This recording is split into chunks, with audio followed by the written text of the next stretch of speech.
नमस्कार।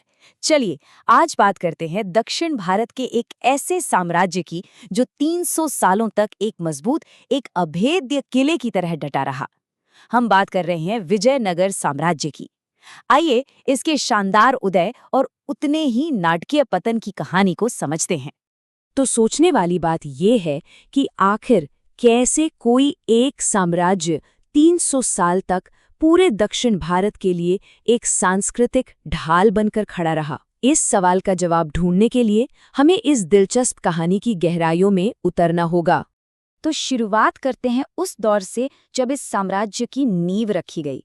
देखिए, इसकी कहानी को समझने के लिए 14वीं सदी के दक्षिण भारत के माहौल को समझना बहुत जरूरी है, जहां चारों तरफ राजनीतिक उथल-पुथल मची हुई थी। और इसी माहौल में जन्म हुआ विजयनगर का, जिसका मकसद एकदम साफ था। ये कोई आम राज्य नहीं था। इसकी स्थापना एक बहुत ही खास मिशन के साथ हुई थी। उत्तर से दिल्ली सल्तनत के बढ़ते कदमों को रोकना और हिंदू धर्म, मतलब उस समय की जीवन शैली और संस्कृति की हिफाजत करना।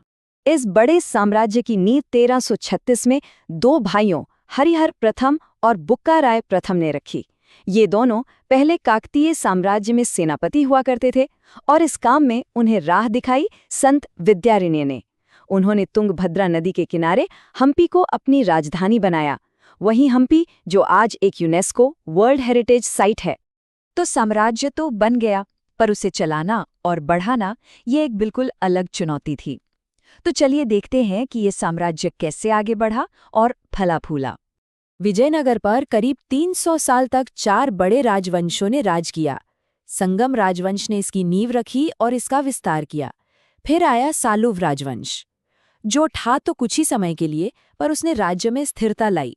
और फिर आया तुलुव राजवंश का दौर, जिसने साम्राज्य को उसकी बुलंदियों पर पहुंचाया। और आखिर में अरविदु राजवंश ने इसके पतन के दौर को देखा। तो अब बात करते हैं इस साम्राज्य के सबसे सुनहरे पन्ने की, इसके स्वर्ण युग की, जिसका सेहरा एक महान शासक के सिर बंधता है। और इस युग के हीरो थे कृष्णदेव राय। उनका शासनकाल 1509 से 1529 तक विजयनगर का शिखर था। वो सिर्फ एक जबरदस्त योद्धा नहीं थे जिन्होंने दुश्मनों को हराया, बल्कि कला और साहित्य के भी बहुत बड़े संरक्षक थे। सोचिए, उन्होंने तेलुगु साहित्य को इतना बढ़ावा दिया कि उनके दरबार के अष्टदिग्गज यानी 8 महान कवि आज भी अमर हैं। और तो और उन्होंने खुद अमुक्तमाल्यद जैसी मशहूर किताब भी लिखी। उस जमाने की शानो शौकत का अंदाजा एक पुर्तगाली यात्री डोमिंगो पेस के शब्दों से लगाया जा सकता है। उन्होंने लिखा कि विजयनगर दुनिया के सबसे अमीर और बेहतरीन शहरों में से एक है। जरा सोचिए क्या नज़ारा रहा होगा।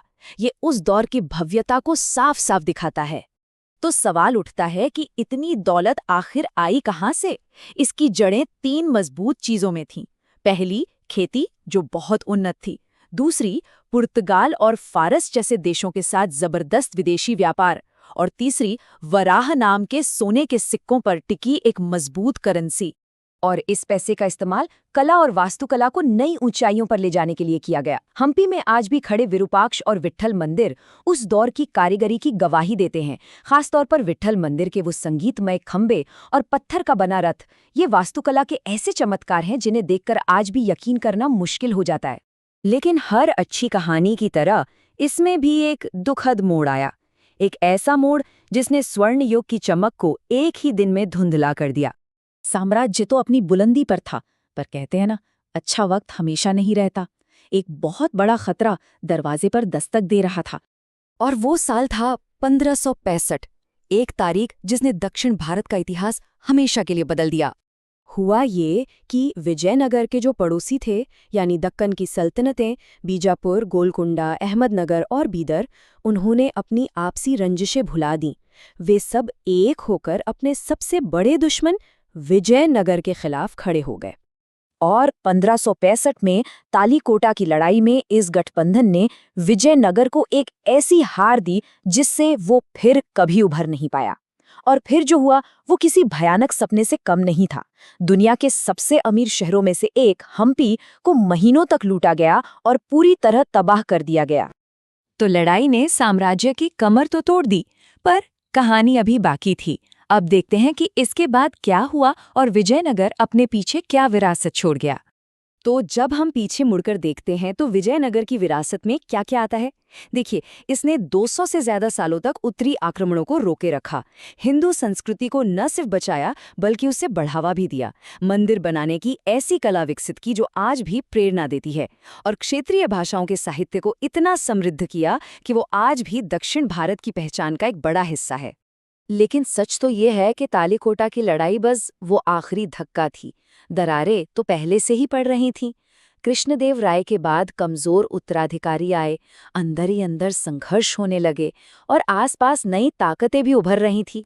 इन सब ने मिलकर साम्राज्य को अंदर से खोखला कर दिया था। तालीकोटा के बाद अरविदो राजवंश ने राजधानी बदलकर साम्राज्य की लौ को जैसे तैसे जलाए रखा, पर अब वो पहले वाली बात नहीं थी। और आखिरकार 1646 में इस महान साम्राज्य का आधिकारिक तौर पर अंत हो गया। तो आखिर में हम उसी सवाल पर लौटते हैं। एक तरफ एक संस्कृति थी जो बच गई, दूसरी तरफ एक शहर था जो तबाह हो गया। तो क्या विजयनगर की महान विरासत उस भारी कीमत के लायक थी जो उसने चुकाई? ये एक ऐसा सवाल है जो आज भी हमें सोचने पर मजबूर करता है।